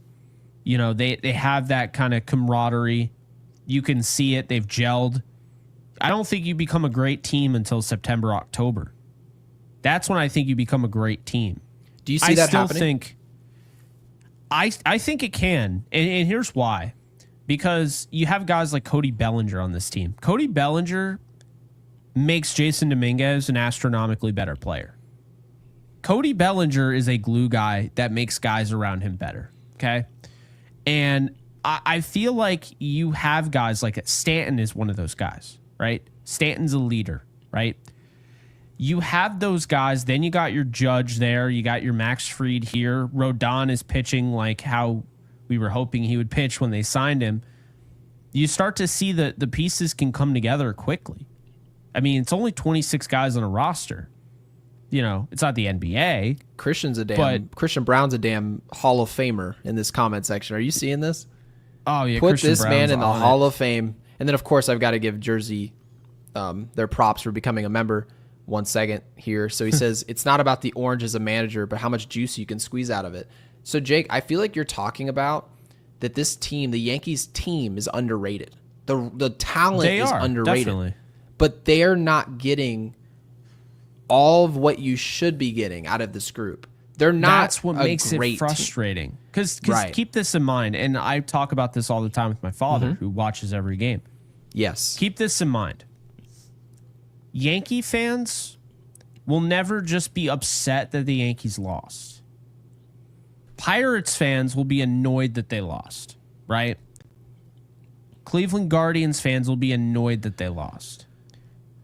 It's with the Yankees, it's always about the different things. So our podcast is never, man, I'm so annoyed that they lost that game. They should have won that game, right? It's not even about that moment. It's about who they are as a team, the talent they have. When you look at their lineup, you got Judge, you got Bellinger, you got Jason Dominguez, you got Trent Grisham hitting 250 in like mid-July right now. Things are working in this lineup. Things are working. So that's, for me, that's why I struggle with the idea that this isn't like a good team. And I do feel like, and I understand why people, because the problem is with Aaron Boone, and there are just some coaches like this in sports. When the Yankees are good, they're really good, right? That when they're best, they look nasty. We saw at the beginning of the year, they could drop 20 on you. You know, they're nuclear offense when they get going.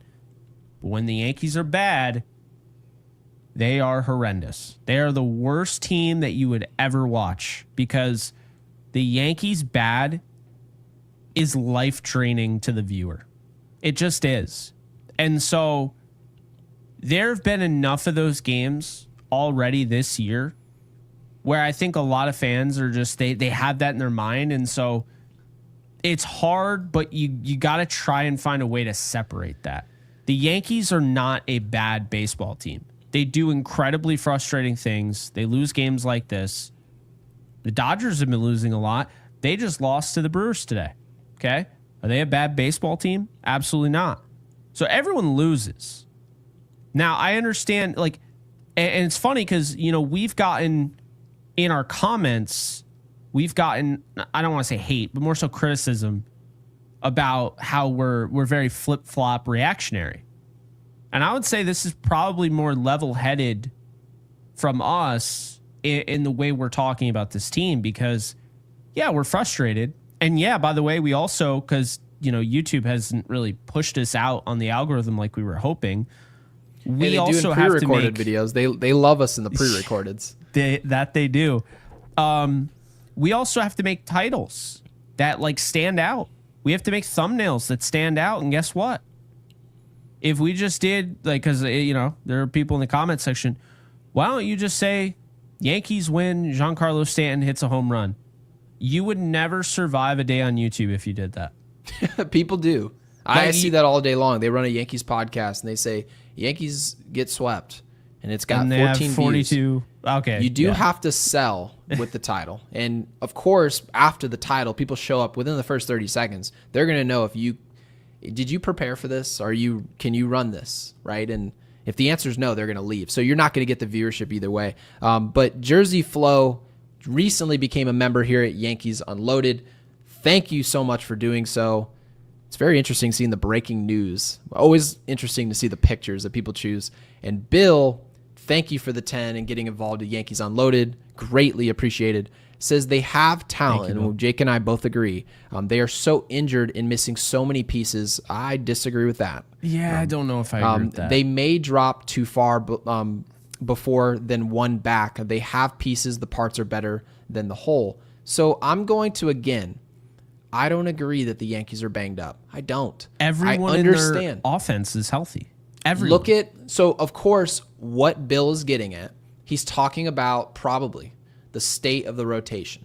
You look at Fried, right? We'll start with Fried. He's our ace. Fried's dealing with the blister. He's been on the IL 4 separate times with Atlanta with this exact same issue. The Yankees essentially pushed back his start. They didn't send him on the IL, which meant they were one arm short. They didn't have a security blanket coming into today's game the way that you would like them to have. That's what happened. You also look at Garrett Cole. He's out for the year. Garrett Cole was banged up all last year. He was not himself. He just wasn't, right? So that happened. Luis Gil, not here. But you know what? We also got the best version of Carlos Rodon we've ever seen. It's the best possible version of Carlos Rodon. It could have never went better. Max Fried is pitching better for the Yankees this year than he ever pitched for Atlanta. So if you thought you were getting a better version and a healthier version of Max Fried, I'm here to tell you, you shouldn't have expected that. This is as good as it gets for our top two. It just is. So you sort of look at Cam Schlittler. Cam Schlittler is showing he can pitch in a rotation, right? So you look at Will Warren. Will Warren, they were selling us, oh no, he's much improved. And most of us scoffed at that. But then we watched him in spring training. We saw the emergence of the sweeper, a much better slider, a much better sinker, fastball, four-seamer that they were working on. It's worked. I know his ERA is still higher than what we'd like, but there was a point for about 5 to 6 weeks where Will Warren was a really good pitcher in this league. We're healthy. Giancarlo Stanton on the field. Trent Grisham's having the best year of his career. Aaron Judge is going to win the MVP. Cody Bellinger, we just had an episode a week ago that we should write a blank check. Jason Dominguez, we're saying, should hit leadoff. That's how good he's playing. All of these different things are happening well. Paul Goldschmidt having an unbelievable first half of the year, destroying lefties. All of these things are going in the positive direction, and you look up and you're not in first place. How'd that happen? So I get, Bill, that you're saying that the Yankees are so injured. They certainly have injuries. So does everybody else. The Dodgers, banged up, right? Their rotation, everybody's gone. And yet, you've just got to find a way. You've got to find the next man up.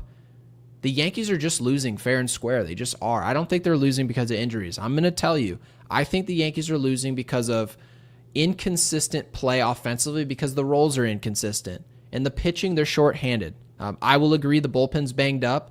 They need the deadline badly. So right there, I will agree with you. But again, Jake, what do you think about this? Bill, thank you for the 10. Yeah, I think, the injury thing, you're in July. We're getting close to the trade deadline, and the Yankees have been blessed with a lot of health. And you're going to have those things that come up, and they're frustrating. I get that. Clark Schmidt, all of that. But Clark Schmidt, Oswaldo Cabrera is not enough to gain any sympathy from the league. It's just not. And I understand, Yeri De Los Santos and Fernando Cruz. I get that. But again, those are not guys that are going to move the needle. We've seen Aaron Judge go down multiple times throughout his career. But more importantly, we saw him go down in 2023. And at that point, the team just felt done. So it can always be a lot worse. And I think they're actually in a great position right now. I can't believe it, but I think I'm pretty sold. I think the Yankees should do Ke'Bryan Hayes, Isaiah Kiner-Falefa, and David Bednar. And I think trading Ben Hess and Oswald Peraza could get that done. And I'm going to show you why. So, believe it or not, Bednar is the only one in a positive because of the contract. So, I have it right here on baseballtradevalues.com. As you can see, negative 12.1 surplus value for Ke'Bryan Hayes. Because it's just the Yankees money. would be taking on his money. That's right. Isaiah Kiner-Falefa is also a negative, and David Bednar would be a positive here, 6.4.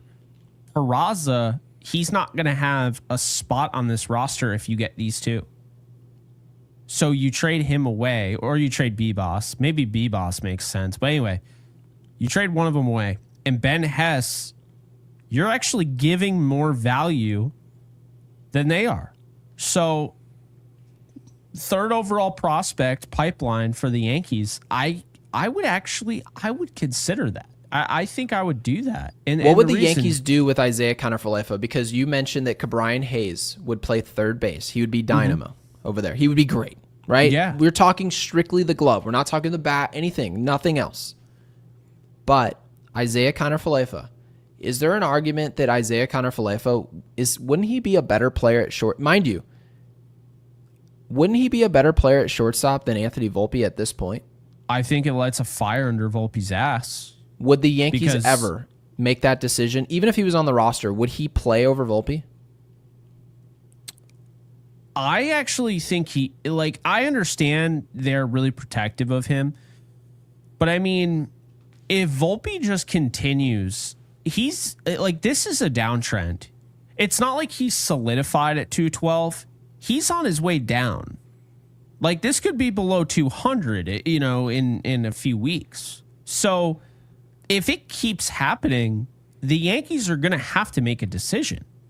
And I assume they decide to ride the whole Anthony Volpe train until the wheels fall off in terms of his contract. When he gets to a point where they have to pay him, I think then you see the Yankees make. But by the way, I agree with you. That should be their decision. If you bring on a player, and Isaiah Kiner-Falefa is not a great player. He's just not. Is he the future of the Yankees at short? No. Right? And I hope But he'd be a solid utility guy who can play third, utility. He can play short, he can play second, he can even play outfield, he can play catcher. And this is somebody who he's come into an organization that already knows who he is and everything, and obviously what's Volpe's surplus? What's his value rated at? Oh my I'd be God, interested to see. I'd be very curious. Still pretty high. It's got to be in the 20s, maybe 30s. Are you kidding me? 20.2. It's dropped considerably. It was like 34 last time I checked. So yeah, 20.2. Who makes these 20? But like I told you guys before, other organizations it's not just about how valuable that player is to you. Yeah, I mean, it's really good. But also, when you're trading players, you don't have to consider how valuable they are to you. You have to think about on the market for the team that's getting them. How valuable is the player you're sending to them? That's what you have to think about. And I genuinely believe that Anthony Volpe will be a better player under a different staff, new coaching.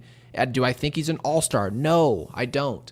But is he a player where he maybe throws one season together where he shows up to an all-star game, or maybe you look up and he's hitting 264 in a first half of the year with some pop, plays good defense? Yeah, I think that can happen, but the problem is the Yankees are on a crunch. You got to win when Aaron Judge is on your team, and that's only going to happen in the next 4 years.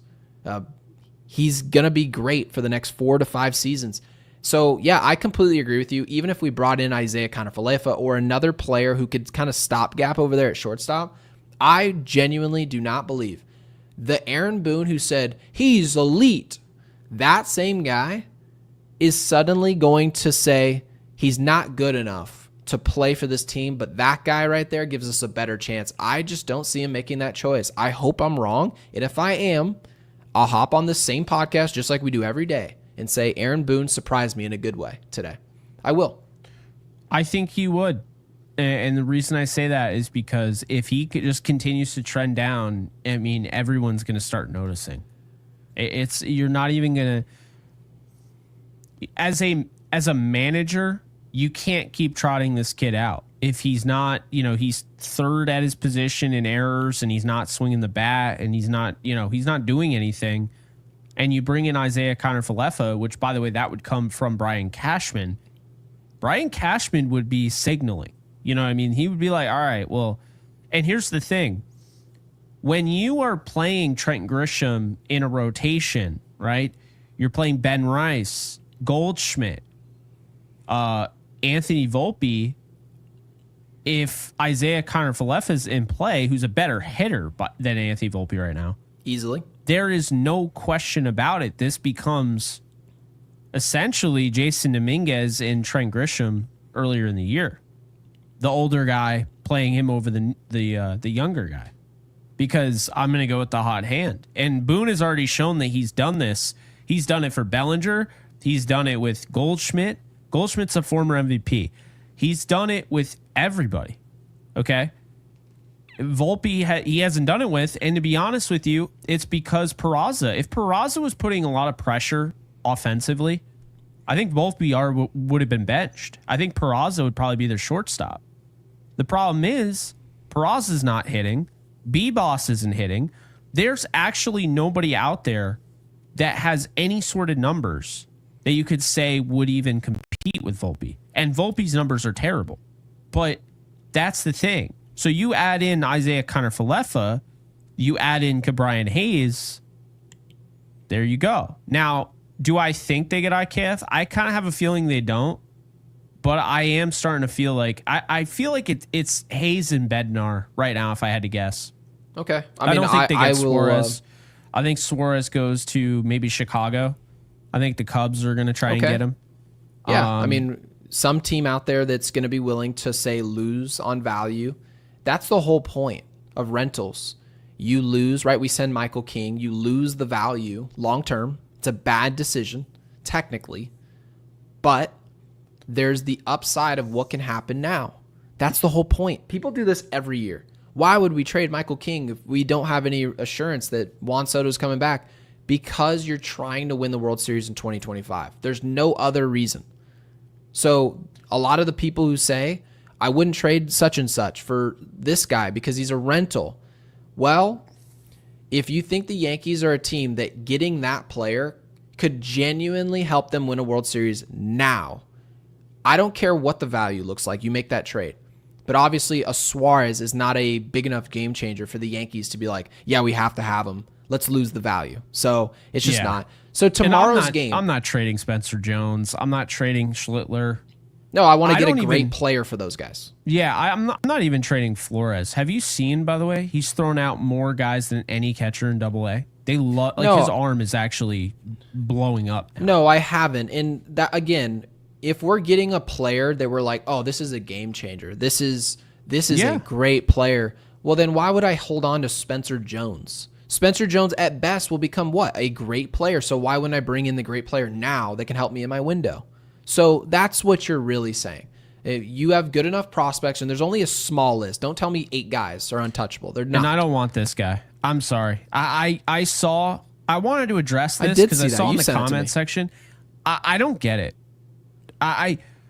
First off, okay, look at the value here that they're projecting. So look what happens when you add Mitch Keller. Okay, this is wild.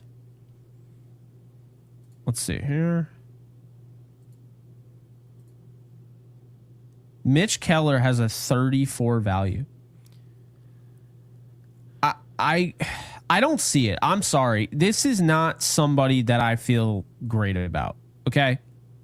I get, okay, he has got the fastball run, all of that, but he doesn't really strike anybody out. He doesn't walk. His ERA is 3.48. He's a career 4.43 ERA guy. Okay. 1.37 whip. This is not a great pitcher. I'm sorry. I will stand by it. I don't believe this is a great pitcher at all. This is exactly what I'm talking about. You got to be careful. It is Minesweeper during the trade deadline. These bad teams, they smell blood in the water. And if you fall for it, they are going to pounce on you. They're going It to. seems like a Quintana pickup. Like you just brought in an arm. I hate it. I would and honestly be furious. He can go 4. He'll give you 4 innings. He'll give up 2, 3 innings, and he'll say, "Well, I brought the team to the 5th, so here you guys go." This is not. Exactly. I don't think there's anything to this. By the way, I really don't. I don't even think they're going to even consider this. I don't. I've been seeing this all like the last 2 days. I'm just like, for Jason Dominguez, I wouldn't send them. I wouldn't send him JC. Yeah, what are you talking about? Mitch Keller is not a good pitcher. He's not a good pitcher. I mean, why are we doing this? We do this Alcantara, Mitch Keller. I mean, and like, explain to me how this guy, like, what happens to Schlittler? Why am I sending Schlittler down to the minors because I got Mitch Keller? There's no way that how do you Mitch sell Keller this is a better. He's not a better buy. I just don't get that. How do you sell this to your fan base? I don't think they'll try. If you go out and you get Seth Lugo, that's a little different. Okay, I don't think he doesn't have great numbers here, but he does right here. So while we like the Savant page, as a reference, we don't swear by this, but the numbers speak for themselves. 2.94 ERA, 1.09 WHIP, 3 ERA last year, 1.09 WHIP, 3.57 the year prior, 1.20 WHIP. What you're seeing is what you're getting. 10 seasons, he is a 3.33 ERA pitcher with a 1.15 WHIP. And when you look at Keller, this is what he is. This is who he is. And we already get. How many times have the Yankees traded for somebody and they didn't work out in the Bronx? I'm telling you, Mitch Keller this is not a good trade. If they trade for him, they better not be giving up much. Merrill Kelly is a way better buy. And again, I just don't see it where Cam Schlittler, you've got Luis Heel who's coming back. I don't think the Yankees should be spending any amount of assets whatsoever bringing in a starting pitcher, given what this team is good at and what they're bad at. Their bullpen is horrible. It's really bad. And people mention the volatility, the injuries, the injury history. The Yankees have plenty on the mound. As starting pitchers, our starters have been really good this year, and there's more on the way. So the problem with this team is its lineup and how much it moves, how much it rotates. That doesn't work. I don't care what analytics tell you. It doesn't work. And then you look at the bullpen. You need to be buying stuff. Guys who can pitch. Guys who are proven. That's what we should be doing. And I understand it comes at a price. You have to pay a price. You have to give up prospects.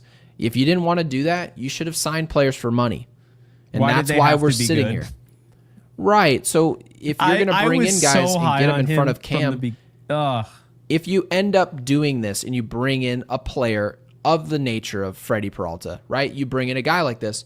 Well, now Cam Schlittler becomes somewhat of a surplus at the position. Now you have the opportunity to flip some of those players for another position of need. The Yankees right now are not in that position. So I want to get to tomorrow's game because I didn't think this podcast would be 2 hours. But Joey Wentz is starting tomorrow for the Atlanta Braves, okay? His ERA is 6.32. He's thrown 37 innings. He's struck out 34 guys this year. His whip is almost 2. It is 170. So the Yankees know we are going to see Giancarlo tomorrow. There's no way we don't. Paul Goldschmidt probably plays. I'm going to assume we see both Paul Goldschmidt and Ben Rice. Given how Ben Rice played today, I don't see how he just doesn't play. Maybe we'll see what Grok has to say about it tomorrow when they spin the lineup. But this is obviously a day, if you want to be honest about what the Yankees need, right? And Will Warren is going for the Yankees, for those of you wondering. The Yankees have got to score. You cannot show up to Truist Park and say, let's get into a pitcher's duel here. This cannot be that. Joey Wentz, they need to beat the brakes off of him tomorrow and create a situation where the bullpen is not a factor. Our bullpen's already beat up, and I promise you, when the Yankees are sitting there playing with their food saying, no, we're going to move all our starters back into this Toronto series. If you're going to come into that series with all those guys going on the mound, right, and they're good options for us, with a beat up bullpen because you utilize them all series in Atlanta, you're asking for trouble. You're asking to fall out of this race. So look at the offense, take a look at that lineup, look at it long and hard. And if you look at a lineup that just doesn't make a ton of sense, the Yankees are playing with fire. So yeah, I think the Yankees get back in the win column tomorrow. I just can't see how they lose this game, but we've seen crazier things. And of course, we're rooting for a lineup tomorrow that has Jason Dominguez leading off. It just has to happen. This has nothing to do with disliking Trent Grisham. It's just that when you want consistency, you want something that makes sense to be a consistent offense. You need a player that you're currently developing who's also hitting. You need him in the same situation every single day. That's what I'm paying attention to tomorrow. And hopefully, Jake, we have something good to talk about tomorrow afternoon. Yep. I will tell you right now, Paul Goldschmidt's going to lead off tomorrow. So that's what because Joey Wentz is a lefty. So we're getting Paul Goldschmidt, and you think we're going to get 6-hitter Jason Dominguez or 7? 6 probably, because you got Goldschmidt. I'll agree.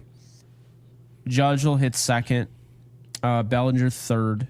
So Ben Rice out of the lineup, lefty on lefty. They're going to take him out. Lineup. Okay. Stanton will bat fourth. Jazz will bat fifth, and then Dominguez hitting from the right side will bat sixth. That way they go lefty, righty, right, all that. Any thoughts on Will Warren, by the way?